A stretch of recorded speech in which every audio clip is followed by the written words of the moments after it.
जय गुरुदेव दत्त. नमस्कार. श्रावण महिना म्हणजे भक्ती, नामस्मरण, पूजा, व्रत आणि पारायणासाठी अत्यंत महत्त्वाचा काळ. यावर्षी महाराष्ट्रात श्रावण महिन्याची सुरुवातच गुरुवारपासून म्हणजेच 13 ऑगस्ट 2026 रोजी होत आहे. त्यामुळे दत्तभक्तांसाठी श्रावणाच्या पहिल्या गुरुवारपासून श्री गुरुचरित्राचे पारायण सुरू करण्याचा संकल्प करण्याची ही एक सुंदर संधी आहे. पण गुरुचरित्राचे पारायण नेमके कसे करायचे, पारायण सुरू करण्यापूर्वी कोणती तयारी करायची, संकल्प कसा करायचा, दररोज किती अध्याय वाचायचे, पारायणाच्या काळात कोणते नियम पाळायचे आणि शेवटच्या दिवशी पारायणाची सांगता कशी करायची, ही संपूर्ण माहिती आज आपण अगदी सोप्या भाषेत जाणून घेणार आहोत. सर्वप्रथम एक महत्त्वाची गोष्ट, श्री गुरुचरित्र हा दत्त संप्रदायातील अत्यंत महत्त्वाचा ग्रंथ आहे. या ग्रंथामध्ये श्रीपाद श्रीवल्लभ आणि श्री नृसिंह सरस्वती यांच्या चरित्रासोबत गुरुसेवा, भक्ती आणि धर्माचरणाचे अनेक प्रसंग सांगितले आहेत. गुरुचरित्राचे पारायण करण्यासाठी वेगवेगळ्या पद्धती प्रचलित आहेत. त्यामध्ये 7 दिवसांचे सप्ताह पारायण ही एक प्रसिद्ध पद्धत आहे. काही ठिकाणी 3 दिवस किंवा इतर कालावधीच्या पद्धतीही आढळतात. त्यामुळे तुम्ही ज्या गुरुचरित्राच्या पोथीचा आणि ज्या परंपरेचा आधार घेत आहात त्यातील पद्धतीला प्राधान्य द्या. आता पाहूया श्रावणाच्या पहिल्या गुरुवारपासून गुरुचरित्र पारायण कसे सुरू करायचे. श्रावणाच्या पहिल्या गुरुवारी सकाळी लवकर उठावे, स्नान करून स्वच्छ कपडे परिधान करावेत.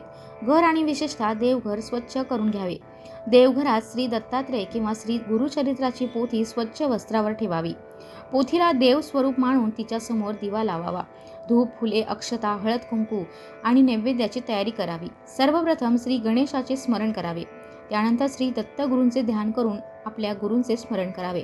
आता पारायणाचा संकल्प करायचा.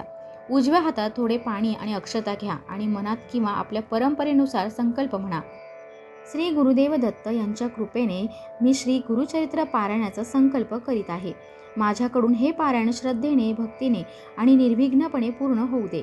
माझ्या कुटुंबामध्ये सुख, शांती, आरोग्य, सद्बुद्धी आणि समाधान राहू दे. माझ्या मनातील योग्य इच्छा पूर्ण होण्यासाठी श्री गुरुदेव दत्तांचे आशीर्वाद लाभू दे. हे पारायण पूर्ण करण्यासाठी मला शक्ती आणि एकाग्रता मिळू दे, ही श्री गुरुदेव दत्तांच्या चरणी प्रार्थना. असा संकल्प करून हातातील पाणी ताम्हणात किंवा ताटात सोडावे. त्यानंतर श्री गुरुदेव दत्त या नामाचा जप करून गुरुचरित्र वाचनाला सुरुवात करावी. आता सर्वात महत्त्वाचा प्रश्न, 7 दिवसांच्या गुरुचरित्र पारायणात दररोज किती अध्याय वाचायचे.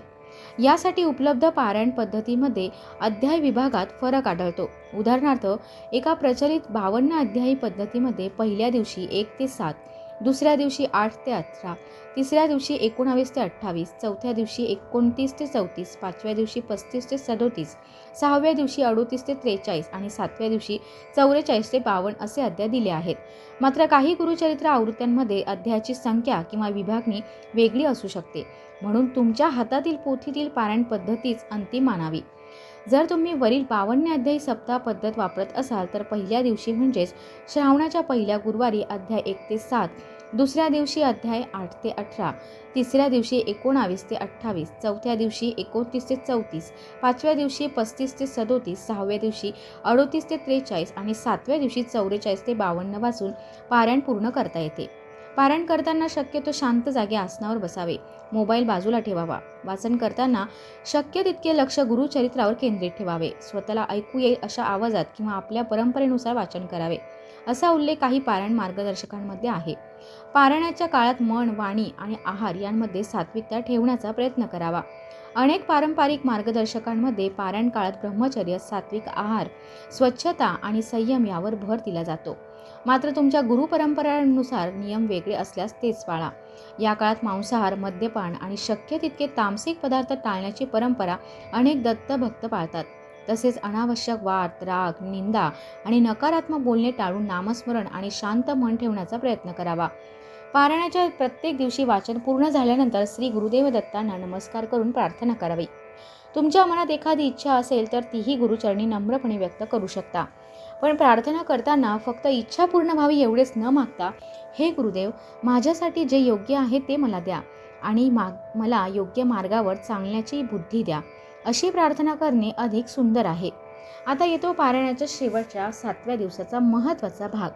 शेवटच्या दिवशी उरलेले अध्याय पूर्ण करून गुरुचरित्र पारायणाची सांगता करावी. त्यानंतर श्री दत्तगुरूंची पूजा करावी, दिवा लावावा, फुले अर्पण करावी, नैवेद्य दाखवावा, गुरुदेव दत्तांची आरती करावी आणि मनापासून प्रार्थना करावी. हे श्री गुरुदेव दत्त, माझ्याकडून केलेले हे पारायण स्वीकारावे.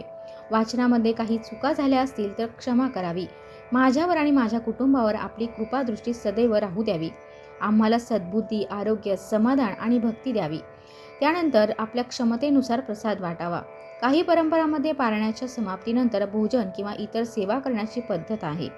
ती आपल्या घरच्या किंवा गुरु परंपरेच्या नुसार करता येते. आणि एक गोष्ट विशेष लक्षात ठेवा, गुरुचरित्राचे पारायण म्हणजे केवळ 7 दिवस पुस्तक वाचणे नाही. गुरुचरित्रातील शिकवण आपल्या आचरणात आणण्याचा प्रयत्न करणे हीच या साधनेची खरी भावना आहे. गुरुचरित्र वाचताना गुरुसेवा, नम्रता, सत्य, संयम, भक्ती आणि सदाचार यांचा संदेश आपल्या जीवनात उतरवण्याचा प्रयत्न करा. आणि म्हणूनच या श्रावणात 13 ऑगस्ट 2026 या गुरुवारपासून जर तुम्ही गुरुचरित्र पारायणाचा संकल्प करत असाल तर हा संकल्प मनापासून करा. तुमच्याकडे 52 अध्यायाची गुरुचरित्र पोथी असेल तर तुमच्या पोथीतील पारायण पद्धतीनुसार अध्याय विभाग करा. पोथीची आवृत्ती वेगळी असेल तर इंटरनेटवरील एखाद्या अध्याय विभाग तसाच वापरण्यापेक्षा त्या पोथीतील किंवा तुमच्या गुरुपरंपरेतील पद्धतीचे पालन करा. शेवटी एवढेच श्रद्धा ठेवा, पण घाई करू नका. पारायण करा, पण त्याचा अर्थही समजून घ्या. गुरूंचे नाम घ्या आणि गुरूंची शिकवण आचरणात आणण्याचा प्रयत्न करा. श्री गुरुदेव दत्त.